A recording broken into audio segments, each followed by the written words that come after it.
Okay, but we are going to add now some lovely sliced up mozzarella. So that goes on. Just cover the chicken.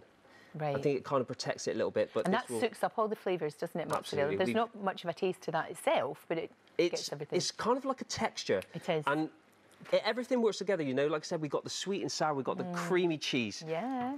Okay, but also to add a little bit of texture. Ciabatta, any old roll will do, but I just like to break that up. Oh, okay. That's going to soak up the juices, but it's also going to roast, going to go crispy. Just add a little bit of texture in there.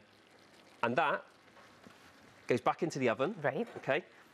For around, actually I might as well just leave that there. There's no point faffing going back there. You can put it in there because the boys will eat it later. Exactly. That goes back in for around 10 minutes till it's really, really nice, melted and golden.